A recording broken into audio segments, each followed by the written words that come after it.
സംസ്ഥാന സർക്കാരിന്റെ വിദ്യാഭ്യാസ നയങ്ങളിൽ പ്രതിഷേധിച്ച് കെഎസ്യു കണ്ണൂർ കളക്ടറേറ്റിലേക്ക് നടത്തിയ മാർച്ചിൽ സംഘർഷം. പ്രവർത്തകർക്ക് നേരെ പോലീസ് 2 തവണ ജലപീരങ്കി പ്രയോഗിച്ചു. പോലീസ് ലാത്തി വീശിയെന്നാരോപിച്ച പ്രവർത്തകരും പോലീസും തമ്മിൽ കയ്യാങ്കളിയുണ്ടായി. അറസ്റ്റ് ചെയ്ത കെഎസ്യുക്കാർ വാഹനത്തിൽ കയറാൻ വിസമ്മതിച്ചതും സംഘർഷത്തിൽ കലാശിച്ചു.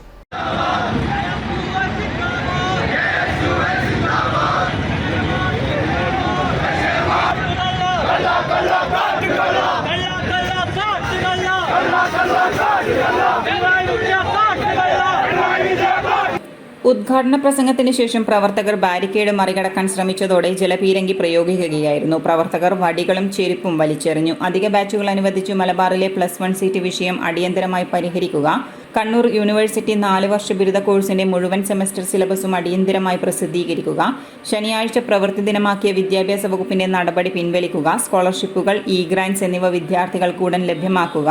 വിദ്യാഭ്യാസ മേഖലയോടുള്ള സർക്കാർ അനാസ്ഥ അവസാനിപ്പിക്കുക തുടങ്ങിയ ആവശ്യങ്ങൾ ഉന്നയിച്ചായിരുന്നു കളക്ടറേറ്റ് മാർച്ച്. കെഎസ്യു സംസ്ഥാന വൈസ് പ്രസിഡന്റ് മുഹമ്മദ് ഷമ്മാസാണ് സമരം ഉദ്ഘാടനം ചെയ്തത്. വിദ്യാഭ്യാസ വകുപ്പിനെ കുറിച്ചും നല്ല ബോധ്യമുണ്ട്, മന്ത്രിയെ കുറിച്ച് അതിനേക്കാൾ നല്ല ബോധ്യമുണ്ട്.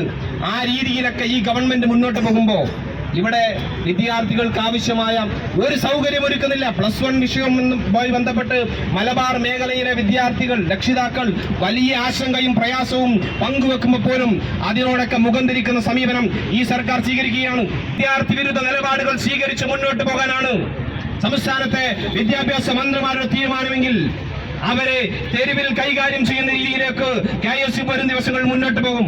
ഒരു തർക്കവും അക്കാര്യത്തിൽ വേണ്ട. ഈ സംസ്ഥാനത്തെ വിദ്യാർത്ഥി അവകാശ സമര പോരാട്ടങ്ങളെല്ലാം നേടിയെടുത്ത് ഇന്ന് വിദ്യാർത്ഥികൾ അനുഭവിക്കുന്ന എല്ലാ അവകാശങ്ങളും കെഎസ്യുവിന് നേടിയെടുക്കാൻ കഴിയുമെങ്കിൽ അത് സംരക്ഷിച്ച് മുന്നോട്ട് പോകാനും കെഎസ്യുവിന് നന്നായിട്ടറിയാം. അത് ഈ നാട്ടിലെ വിദ്യാഭ്യാസ മന്ത്രി ഉൾപ്പെടെയുള്ള ഗവൺമെന്റ് വരും ദിവസങ്ങളിൽ ബോധ്യപ്പെടുന്ന സാഹചര്യം ഉണ്ടാകും. ജില്ലാ പ്രസിഡന്റ് അതുൽ MC അധ്യക്ഷത വഹിച്ചു. ഫർഹാൻ മുണ്ടേരി, ആകാശ് ഭാസ്കരൻ, രാകേഷ് ബാലൻ, അഷിത് അശോകൻ, ഹരികൃഷ്ണൻ പാളാട്, അർജുൻ കോറം, അമൽ തോമസ്, അനഘ രവീന്ദ്രൻ, റിസ്വാൻ CH തുടങ്ങിയവർ മാർച്ചിന് നേതൃത്വം നൽകി. ACP സിബി ടോമിന്റെ നേതൃത്വത്തിൽ വൻ പോലീസ് സന്നാഹം കളക്ടറേറ്റ് പരിസരത്ത് നിലയുറപ്പിച്ചിരുന്നു.